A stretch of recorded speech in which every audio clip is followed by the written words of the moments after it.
అమరావతి ప్రాంతంలోని భూమి లేని పేద కుటుంబాలకి ఆర్థిక భద్రత కల్పించేందుకు ఆంధ్రప్రదేశ్ ప్రభుత్వం కీలక నిర్ణయం తీసుకుంది.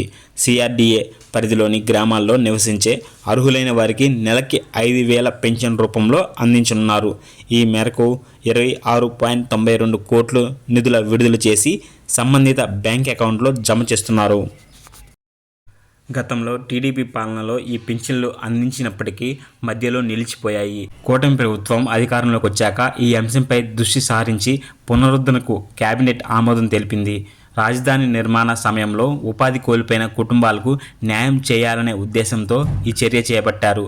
గ్రామ సభలు, సిఆర్డీఏ కార్యాలయాల ద్వారా దరఖాస్తులు స్వీకరించి అర్హులకి మంజూరు చేస్తున్నారు.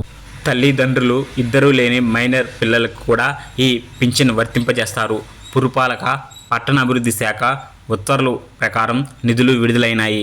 ఇది స్థానిక పేద కుటుంబాలకి గొప్ప ఉపశమనంగా నిలుస్తుంది. ఇదే సమయంలో భూసేకరణ, పునరావాస చట్టంలో సవరణలకు ప్రజా అభిప్రాయం కోరుతున్నారు.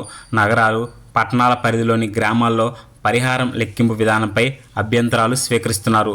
ప్రస్తుతం రిజిస్ట్రేషన్ విలువను 1.25 రెట్లు పెంచి 100% సొల్యూషన్ జోడించి చెల్లిస్తున్నారు. ముఖ్యమంత్రి చంద్రబాబు నాయుడు అమరావతి నిర్మాణ పనులపై సమీక్ష నిర్వహించారు. 95 ప్రాజెక్టులకు సంబంధించి 50,999 కోట్ల పనులు జరుగుతున్నాయి.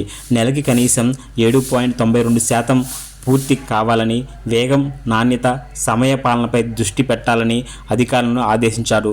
రాజధానిని కేవలం 29 గ్రామాలకు పరిమితం చేయకుండా విజయవాడ, గుంటూరుతో కలిపి సమగ్ర అభివృద్ధి చేయాలని సూచించారు. రోడ్లు, మౌలిక వసతులు, పచ్చదనంపై ప్రత్యేక దృష్టి సారించి ప్రపంచ స్థాయి రాజధానిగా తీర్చిదిద్దాలని చంద్రబాబు అన్నారు.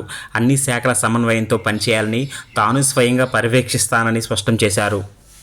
ఇలాంటి మరిన్ని వీడియోస్ మీ దాకా రావాలనుకుంటే ఇప్పుడే మన ఛానల్ని సబ్స్క్రైబ్ చేసుకోండి, లైక్ చేయడం మర్చిపోవద్దు.